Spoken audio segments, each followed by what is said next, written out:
국민 어떤 잡는 세금 폭탄이다. 예. 거기에 아울러서 편법을 동원한 실질적 정세다. 적게는 255%부터 많게는 634%까지 10년에 뜁니다. 네. 그러면 부작용을 최소화하면서 80% 하면 충분히 상하방의 탄력성을 유지하면서 올라가는 비율을 그대로 적용했을 때 255%에서 650%까지 적용합니다. 1가구 1주택만.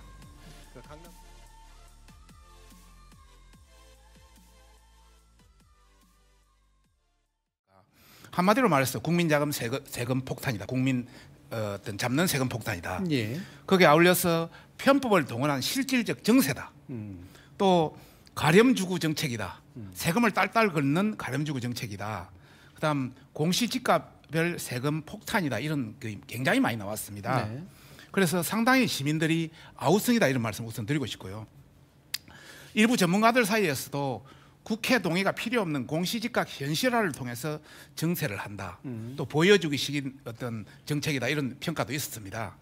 참고로 그러면 현실화가 과연 어느 정도 수준이냐를 한번 보겠습니다.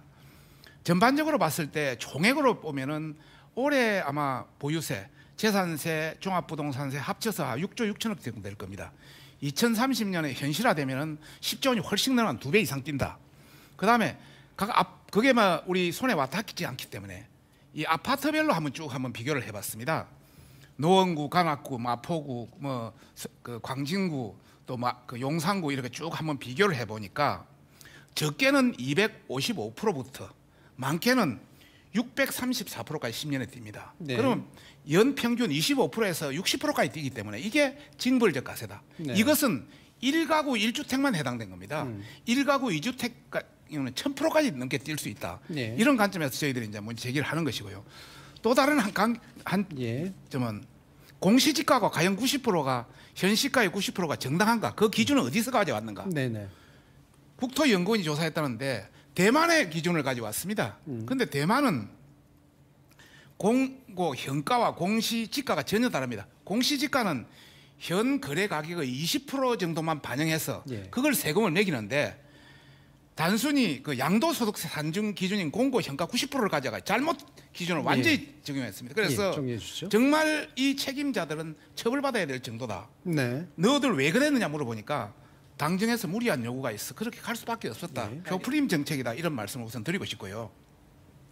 제가 이렇게 좀 중간에 들어가면 안 됩니까? 아니죠. 예, 내가 내 됩니까? 말을 끝까지 듣고 해야 맞는 거 아니겠습니까? 네.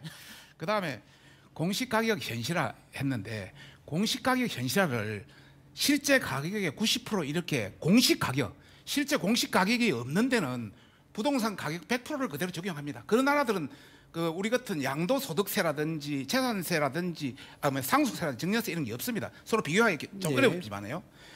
그 나라마다 차이는 있지만은 공시가격을 하는 나라 치고 100% 하는 나라 없습니다. 90% 하는 나라 없습니다. 시세 예. 그래서 공시가격은 상당히 좀 낮게 해야 공시가격은 금매할 때는 80% 이하도 팔릴 수 있는 거 아닙니까? 예. 경기가 낮을 때도 팔릴 수 있는 문제거든요. 그런 관점에서 이거는 상당히 과하다. 대만의 90%를 가져왔다는 것은 그 어느 도단이다라는 말씀을 드리고 한마디 더 세금 폭탄에 5% 내지 15%를 하지만은 그거는 전혀 개념 수치를 잘 모르는 이거고 아까 이야기한 대로 30% 내지 40%에 해당되는 사람이 할 수 있다. 그다음에 이분의 1가구 1주택 6억 원 이하도 2년 뒤면 원대복귀 된다. 세원에 따라서 조세를 거의 형평으로 내야 됩니다. 작은 사람은 적게, 많은 사람은 많게. 지금도 예를 들어서 과세가 뭐 3억 이하짜리는 굉장히 세율이 낮습니다. 또 뭐 15억 이상 굉장히 높습니다. 이렇게 누진세가 돼 있습니다. 그런데 이것을 이제는 낮은 거는 더 낮게 해주고 높은 거는 더 높게 하는 것은 조세 형평이 문제가 있고 실제 이번에 그 세율을 낮춰주는 그 프로테지가 거의 한 70%에 이르 있기 때문에 예. 이것은 그분들한테는 표를 받고 30%는 안 받아도 좋다. 네. 이런 어떤 편가르기 정책의 어떤 요소가 내재되어 있기 때문에 예. 저희들은 문제가 있다. 대안을 제시를 하겠습니다. 90%는 너무 많다. 80% 정도 80. 최대 80% 정도 하면은 지금 현재 우리 그 아파트가 69% 현실화율입니다. 그러면 1년에 1%씩 한다면은 부작용을 최소화하면서 80% 하면 충분히 상하방의 탄력성을 유지하면서 예. 충분히 할 수 있다 이런 제안을 드리고 싶고요. 정말 그 어떤 국가를 이해하고 국가의 경쟁력을 이해한다면 좀 더 신중하게 생각을 해야 된다. 더 훨씬 부작용이 훨씬 많을 수 있다 이런 말씀을 예. 드리고 싶습니다. 예. 참고로 뭐 요게 표가 안 나와서 말씀드리기는 좀 그합니다만은 조세 관련해서 아까 뭐 재산세, 종합부동산세, 상속세, 증여세, 건강보험 이런 것도 해당됐고 부담금 관련 복지 관련해서 기초연금, 장애인연금 예. 또 부담금 관련 재건축 초과 이익 부담금, 개발 부담금 이런 게 다 해당됩니다. 59개 항목. 예.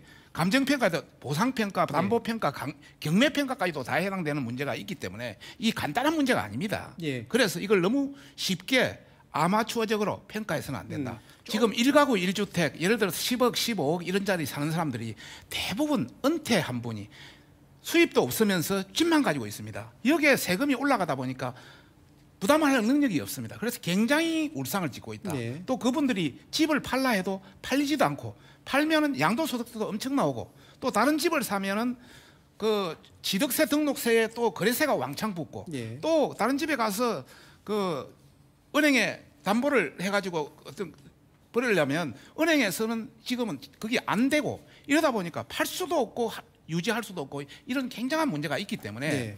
프랑스 같은 경우는 1가구 실구주 주택인 경우는 금액에 상관없이 아주 재산 수율이 아주 낮습니다. 네. 우리도 그런 걸 충분히 검토해 볼 필요가 있다. 알겠습니다. 이런 말씀을 드리고 싶고 또 1가구 2주택 같은 경우 우리는 1가구 2주택을 아주 범죄시하는데 예를 들어서 서울에 한 채 있고 뭐 제 고향이 남해입니다만은 남해 부모님이 어쩔 수 없이 돌아가시가 집에 한 채 있으면 그걸 팔 수도 없고 1가구 예, 2주택이 20초 되는 남았습니다. 그런 경우라든지 이것이 투기 가열지구라든지 투기 뭐 진정지구라든지 투기의 목적이 아닌 순수한 그런 거는 1가구 2주택도 좀 전반적으로 탄력 있게 조정해야 된다는 걸 말씀드립니다. 예. 우리나라는 특이한 제도가 있습니다. 지금 이 주택 가격이 왕창 올라가다 보니까 문제가 뭐냐면 우리나라는 세계에서 전세 제도라는 게 있습니다. 예. 전세 제도라는 게 있어가지고 이걸 올리다 보니까 그걸 전세하는 사람한테 이 전가를 하지 않습니까? 그래서 전세는 안 되고 지금 전월세 아니면 월세로 가다 보니까 이제는 전세가 뭐 1000가구 이상 대주택 단지도 한 세도 찾을 수가 없습니다. 그런 관점에서 본다면 정말 이걸 빨리 진정화 시켜야 된다는 관점이고요. 또 그 아울러서 일부에서는 지금 월세만 될 수밖에 없으니까 집을 빨리 확보하자. 예. 이러다 보니까 집을 오히려 부추기는 가격을 부추기는 현상이 발생하고 있습니다. 패닉바잉 같은. 예, 패닉바잉 그런 개념에서 그런 관점에서 지금 이 어떤 공시가격 현실화라든지 예를 들어서 재산세라든지 종합부동산세 관계라든지 지금 부동산 정책 전반을 예. 다시 한번 지금 제로 사준에서 한번 검토할 때가 됐다. 알겠습니다. 지금 이 정부 들어와서 뭐 서초나 이 서울 지역에 보면은 공시지가 거의 50% 이상, 전체 세금은 재산세, 종부세는 60% 70% 이상씩 뛰었기 때문에 정말 문제다. 예. 이런 세계 여러 나라를 보면은 그 과세를 하는 게 두 가지 기준이 있습니다. 어떤 나라는 소득세 중심으로 가는 그렇죠. 구조가 있고 예. 어떤 나라는 재산세, 보유세 중심으로 가는 구조가 있습니다. 우리나라는 보유세 중심으로 가는 구조입니다. 지금 이제 방향이라는 게. 예. 그런데 이것이 너무 과하게 가기 때문에 적정하게 OECD에서 중간으로 거래세도 낮춰서 좀 지금 사실은 가격이 올라가고 있는 것을 팔지 못하기 때문인 거 아닙니까? 팔 수 있도록 테러를 열어줘야죠. 그런 관점에서 한번 다시 생각해 보라는 말씀을 드리고 싶고 양도소득 깎아달라는 말씀이시죠? 양도소득세도 예를 들어서 전체를 깎는 게 아니라 1년 내내 2년을 지정해서 그 사이에 돌아갈 수 있도록 탈출구를 탈출구를 좀 주자. 주자는 이야기죠. 두 번째 이야기로는 여러 가지 기준을 아까 뭐 이야기를 했는데 지금 현재 그 공시지가 9억 고가주택 9억 기준이 2008년도 됐습니다. 그 당시 서울의 아파트 평균 가격이 5억 정도였습니다. 지금 우리 아파트 평균 가격이 10억입니다. 서울이.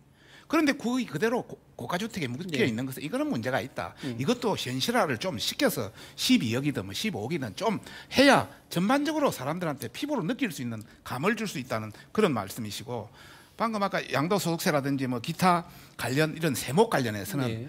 정말 우리가 70년 됐습니다. 이 세금 조정. 우리나라 지금 국세와 지방세 합쳐서 21개, 뭐 조금만 그거 하면 23개 정도 있는데요. 이거 조정할 때가 됐습니다. 네, 네. 이제는 세율부터 종목부터 정말 어디로 갈 것인지 우리가 목표를 정해서 정책을 정해서 정말 국민한테 어떤 것이 낫고 국가의 어떤 앞으로 100년 대결에서 어느 조세가 나을지는 지금 판단을 다시 할 때가 됐다. 알겠습니다. 자 이제 마지막 정말 새로운 어떤 프레임 이런 걸 제기하는 것은 좋습니다. 그러나 그 잘못된 정책이 된다면 정말 고칠 수 있는 것도 용기다. 이런 말씀을 드리고 싶습니다. 국회라든지 또 국민의 다양한 의견을 참고해서 늦지 않았기 때문에 앞으로 할 때는 충분히 고쳐서 해라는 말씀을 드리고 싶고요. 우선 공시지가의 90% 기준도 좀 문제가 있고 또 거기 59개의 항목에 영향을 미치기 예. 때문에 좀 더 세부적으로 판단을 해볼 필요가 있다. 그리고 전형적인 평가를 우리가 다 어렵기 때문에 정말 잘 사는 사람 빼고 나머지는 좀 더 우리가 같이 조세 형평주의에 의해서 같이 가자. 국민이 같이 가자. 이런 말씀을 드리고 싶고 끝으로 세계 각국을 한번 동서양을 다 보면은 왕조가 다 망한 것이 세금 때문에 망했습니다. 그래서 정말 진짜 조심스럽게 다뤄야 된다. 알겠습니다. 그런 말씀을 드리고 싶습니다. 예.